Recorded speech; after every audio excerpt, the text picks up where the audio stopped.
What up, everybody? It's Dan Greer with Forge coming at you today for your 5-minute inspiration. Today we're going to chat all about how hard choices forge leaders. Leadership is not built in your comfort zone.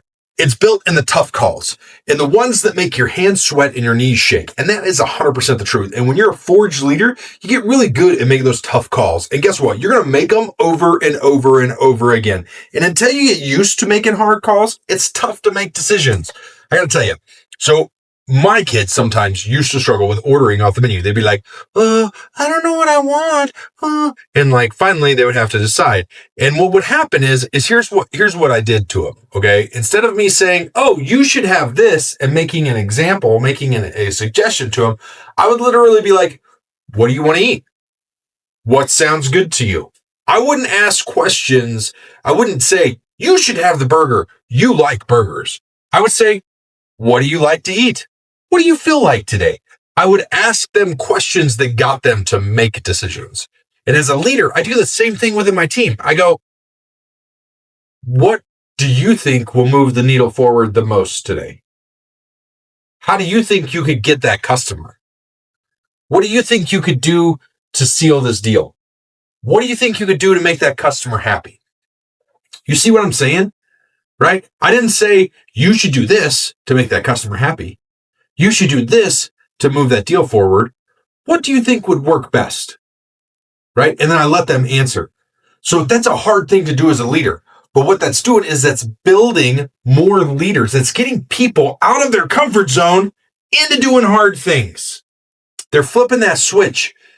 Not you're flipping it. They're flipping it. They're using grit to flip that. Right? Because you're allowing them to do it. Now you can give them guidance, you can walk them through it, but here's the thing. If you're sitting there giving them this guidance, right, and you're helping them learn, that's great because now you're multiplying leaders because here's what happens. And I've watched this so many times. My kids now don't ask me and they don't hem and haw and they don't go, what should I eat? They go, oh, a burger sounds good. I feel like a burger today. I feel like some chicken. I feel like I want fries. I feel like I want a salad, right?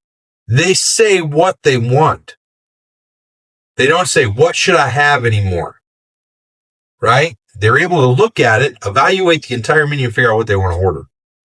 We did the same thing. We just got done with a 30-day road trip. And what I did on this road trip was something amazing. And it was something that my wife hated to begin with. She doesn't listen to these sometimes. If she does, I'm sorry, babe. I'm not talking trash. I promise. But she didn't like it when we first did it because I would tell the kids, find us a place we could eat about a half hour from here. That was my guidance to them, right? They all have these magical devices called phones, right? And they all have this magical device called Google search, right?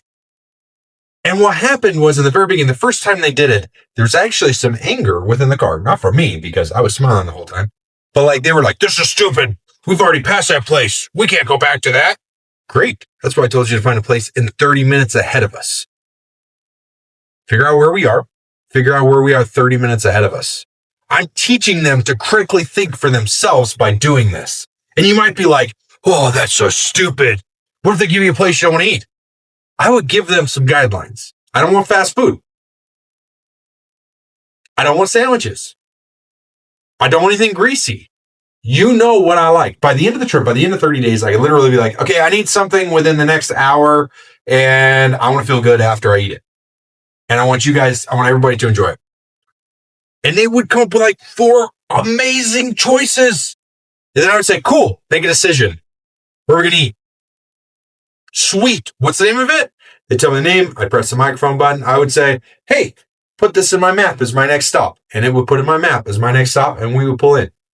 I allowed them to make choices. And then I followed the choices they made. The first couple times it was slow. The first couple times it was painful. It would have been a lot easier for me just to be like, where's a good spot to eat? Look it up. Find it. Do it myself. But am I helping them learn how to make decisions? Am I helping them learn how to make hard choices? Am I helping them learn how to critically think? What are you doing with your team to help them critically think today? Or are you giving them all the solutions? Get out there, make some hard choices, do some good stuff. Ciao, you guys later. Oh, don't forget, pick up your book, your copy of my new book, Grit, Grease, and Grace, being released October 19th. Woo! Release date, baby. Talk to you guys later.